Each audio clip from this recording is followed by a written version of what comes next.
Hello. I was going to do my video I talked about general anxiety disorder. Uh, it was something I was diagnosed with some months back. I think I mentioned that in another video. Uh, what it does to you, as far as how it affects you on a daily basis, it can depend on the person. Um, I've joined like a Facebook group that deals with anxiety and depression, and I've seen others who deal with it differently, who have different anxiety. They have anxiety about you know just getting out or going to the store or just so many different things that you could have anxiety about. Um, Mine is mostly a worry wart type of thing, as I used to say. Uh, I worry about things that happened in the past. I worry about things that's happened now. Um, One of the things I mentioned before, I talk about it being like a war in your brain. Every once in a while, there's a ceasefire. It quiets down a little bit. You can actually kind of enjoy things a little bit. Uh, Another thing I told my therapist, it's like a warehouse, and your worries that my worries that come from the anxiety disorder is like boxes, and they just stack upon each other. And each day, it's like your brain picks another box to worry about. Um, Worry about finances. Worry about work. Worry about uh, are you going to get to work okay? Driving and some of it, a lot of people just shrug off. I used to be that way too. Even though I dealt with anxiety in the past, it never took over my life like it did. I just shrugged things off. Something happened. Oh well, I'll move on. And as my mental health started getting worse, um, like I stated in the OCD, that was the first time I had a mental health disorder that started to take over my life. Was my OCD. It got incredibly worse. Uh, from checking the keys to checking the doors to checking the oven to checking the refrigerator, make sure the refrigerator's door is closed. It's just was a constant thing, and it never seemed to end. And then depression set in, where I would just be depressed about everything, depressed about my life, depressed about family, depressed about uh, people I lost in my family. It's just not having a family. And then the anxiety started to take over more from the depression. I still get depressed, but the anxiety seems to be the one in control right now. It's actually driving the vehicle. And I've tried different things online. I've um, tried to do meditation, yoga, yoga, yoga. Um, uh, Anxiety you have now. Um, but I tried yoga. I tried some different things to take your mind off your troubles. Breathing exercises, just exercise in general. I did walking a lot. Um, I did some other things to try to cope. They had some coping skills they give you that you look at something, say, oh, there's the Marvel poster back there. It has a lot of Marvel characters. Oh, there's a Star Trek uh, memorabilia over there. There's the just point stuff out, or oh, I see the dog outside. Dog's going by. That kind of thing to try to take your mind and refocus your brain on just different things. to be able to cope. Um, it is one of those things that is hard. Medication is one thing they use to try to treat it. I know a lady I talked with on um, uh, the anxiety and this and depression um, Facebook group I'm in. Um, she's been on Zoloft for years, but she says I don't think it works anymore. Um, and she still has trouble with it. Um, it's also important to have a support network. When you have mental issues, that's the worst thing that not to have. And the thing about it too is, unlike other diseases like Parkinson's or cancer or anything like that, it's not doesn't show up visibly. I mean, most diseases don't show up visibly right away. They take over time. You start to see them. Mental health, you don't. It's just there. I mean, unless you see someone, barking like a dog in the middle of Walmart, uh, and know that, yeah, there's something mentally wrong with that person. It's not obvious. Um, you can be just a normal person in Walmart, walk by them, and they might have chronic bad OCD. Uh, my friend, his daughter has extremely bad OCD, and she's been treated for it numerous times, and they're trying to find a psychotherapist for her. She's in her 20s now, and she is on disability because it's so chronic she can't work. Um, her OCD is she's constantly cleaning herself. She's in the shower for 8 hours at a time, cleaning herself. She'll uh, be up all night, sleeps all day. Um, she wears, when I see her in public with her my friend's ex-wife, she'll be wearing gloves, latex gloves, all the time. Uh, it is really bad. My OCD, like I said, it was getting there. I think it was getting to a point where it was starting to become uh, something that interfered with my functional day. Um, but then other things started to take over, and basically I just jumped into the driver's seat. And right now, the anxiety is the one that has really taken control. And I am seeing now. My doctor's actually office called and said there's a gene therapy session that they can do now, where they take your DNA and they check and make sure which medicines that you can take that will have not have the side effects um, on you by your DNA. That's the problem with me and antidepressants, is that they affected me negatively. Uh, Mainly insomnia, which I just cannot deal with. I can deal with side effects, but insomnia I just cannot deal with. I just have to be able to sleep. If I don't, that makes my anxiety even worse. Um, so I have been getting somewhat good night's sleep. There's been times when I still, I do get the insomnia, um, which is terrible. I do not wish insomnia. If you have a good night's sleep, cherish that. Ugh, insomnia sucks. Um, but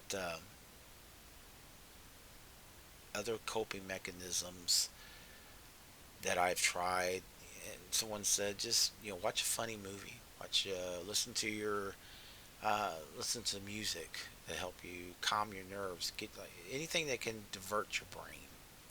And I've done all that. It does help. I mean, I'm not saying it doesn't help some. It does. It does divert your brain at times, like watching a YouTube video. Uh, into something else, and it can give you a few minutes of respite, um, respite. Um, like I said, it was the ceasefire, and that's one of those minutes when you're actually can keep your mind off things a little bit. Um, I do think a support structure is very important. I think that's probably one of the reasons mine is so bad. I don't really have a network uh, like with family. Um, if you do have that, that helps. Um, one of the things I read, excuse me, I read about was that the support network through family and friends can be very important in helping with anxiety and depression. So if you have that, utilize it. If you feel down, um, even if it's not, you don't think it's that bad right now, talk to your friends. Hey, talk to family and say, I'm having some problems, anxiety and stuff. And if they're close and they love you, they care about you, they'll help. They'll listen. And that's what family and friends are for, to help you and you to help them. And that's very important in life. Um, just wanted to. This guy fell down while I was getting ready to make the video. This is Greedo from the original Star Wars um, line of toys. I had some more, but I purchased this. I sold them. I had a carrying case with the original carrying case with Han Solo and all that on the front, the toy for the figures, and it wasn't in the best of conditions, but it. I did have some figures with it. The guns were missing and stuff because as a kid, you don't take care of it. But I'm not sure. I didn't actually buy this guy. Uh, I was walking down and it was in the yard as I was going to my friend's house, and I keep him around. It's just like a little memorabilia of my childhood, of something that just out of the norm that I've had for the past 40 years now. He still has the thing on there. It's on it. It shows that he's made, I believe, 1978. Yeah, there we go. Yeah. So, yeah, that's when you get old, your eyesight goes. Huh. He's made in Hong Kong, 1978. Um, so yeah, my friend actually had all of them. His mom was divorced, and I guess because of that, um, she lived at home and with her grandparents and his grandparents. And every Christmas birthday, he would get Star Wars stuff, tons of it. And believe me, he had just about everything you can conceive of. Some very rare pieces, and unfortunately, he gave them away. And now they are worth money. So yeah, that wasn't the best decision.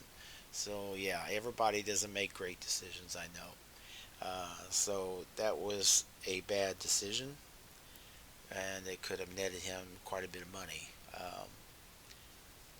But unfortunately, he did give them away. So yeah, everybody makes poor decisions in life, and I know that. And that's part of what the worry for my anxiety is the poor decisions I made, and those are the boxes that stack up in that anxiety warehouse, and those are the ones my brain will go to and pick one to start to worry about. And it's hopeful that you kind of think that something good will come eventually. That you know you you're in a bad place. That there'll be some happiness. Um, I don't know. More I look back at it, I haven't had super amount of happiness. Like other people, the first time their child was born, or their marriage, or their uh, first day of school for their child, or something like that. I see those on Facebook for people I know, and ex coworkers and stuff, and it does trigger a little bit of jealousy that I didn't, you know, do more in my life than I did, which it's nobody's fault but my own. You choose your path, and sometimes you choose the wrong path, and I chose the wrong path more than a few times, and that's kind of where the anxiety creeps in on you. It knows what you did wrong, and it tries to really point it out to you. What if you did this? If you'd done that, you know, you would have done a lot better. Uh, it is a very, how can I point this? I'm trying to put this how, because well, you can't pull it out of my brain and show it to you, but it is a very confusing thing that happens. It is a very hyper thing that happens to you. You can have panic attacks. You can have hyperventilation. Uh, One thing I had that I actually went to the doctor for thinking it was Parkinson's disease, or the onset of Parkinson's disease, because from what I went online, it seemed very much like the symptoms of Parkinson's. Um, Basically, what happens is, not all the time, but my thumb will start to jitter, and this forefinger here will jitter too. So, what they were saying was that Parkinson's, if you feel like it's like rolling a ball, that it might be a sign of Parkinson's. Well, I was having that problem, um,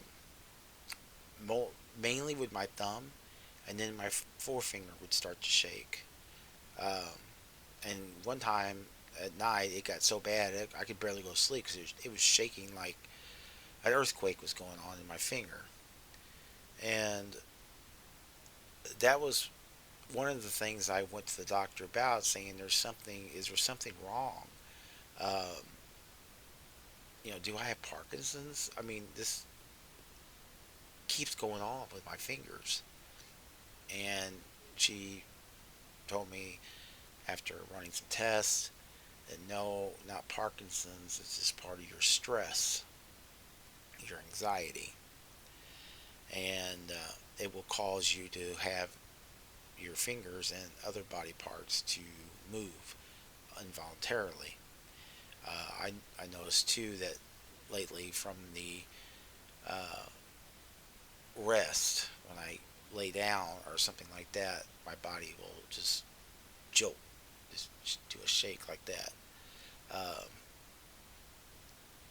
it was also kind of a fear because my mom had ALS, so um, you never know when that. It's one of those things you never know what's going to strike. But I also had a point in time when I was at work, and luckily I didn't have my hand on the mouse, but my hand shot off and hit me right into my chest, and it freaked me out that my body just involuntarily did that out of nowhere.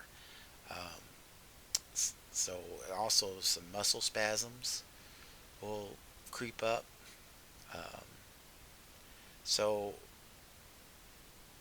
there, those are some of the symptoms, and I've read that can be after talking to my doctor. That can be some of the symptoms of anxiety, is the shaking and the involuntary movements of your body. Even though it might seem like some sort of symptoms of a more worse disease, it can be just stress and anxiety acting out into your body. So if you have that, if you suffer from anxiety and you have the twitching and the muscle spasms and the shakes, um, it's pretty much going to be probably from that. Because there's headaches too. The panic, like I said, the panic attacks. I had a few panic attacks um, where you just the world was going to end, like type of thing. Um, so those are some of the things I deal with on it. Like I said, and with everybody, some days are sometimes better than others. Um, I just wanted to just video log my experiences with it and how it affects me. It seems to affect people differently as far as how they cope with it and how what their anxiety is about. Um, some people were anxious about their family, uh, their mom or dad or something like that, or just school or other things, especially for the younger people. Uh, but there, like I said, there is some coping if you suffer. I mean, my always advice is to maybe find a therapist. Um, if you can't afford a therapist or a psychiatrist, um, I don't know how most areas are, but there is, like here in this area, they do have a human support services that will get you a trained therapist on a sliding monetary scale. So if you don't have a job or and you need therapy or something like that, you don't pay anything. It's free, just based on your income. So if you have this and you don't have like the insurance or the money, I would recommend looking into that. That might help you. Um, Find somebody to at least talk to for a few minutes if you don't have anybody to talk to. I did find some groups online, mental health, any peers. They do have meetings and stuff, Zoom meetings. It's free. It doesn't. Most of them are not. Doesn't have a licensed therapist or anything with them, but there is a place where people talk about their anxiety and other mental health problems. So if you wanted to look into that, they have all kinds of groups, and that was called Any Peers. I'll probably put that down on there on the note on the description. But anyway, I just wanted to go over that a little bit. I don't know how in depth I have been with it. A little bit more calmer. Uh, but thank you for watching these videos. I appreciate it. Um, I do hope that if you're suffering from any kind of mental health disorder, that you try to get some sort of help. Um, it is difficult, and like I said, without being a kind of disease that eventually shows up where people can see it. A lot of people just think you just need to cheer up, stuff like that. Get happier, find some friends, that kind of thing. But it's a very real disease. It very much is, and people do suffer from it. I've seen it in Facebook. Where a lot of people suffer from so many different forms of anxiety. Um, so, if you can try to find help, try it. Uh, a therapist, if nothing else, will help. And like I said, if you can't afford it, look for like a human support type services in your area, and hopefully it will help our that any peers will allow you to talk to people. But anyway, thanks for listening. Appreciate you being here, and have a great day.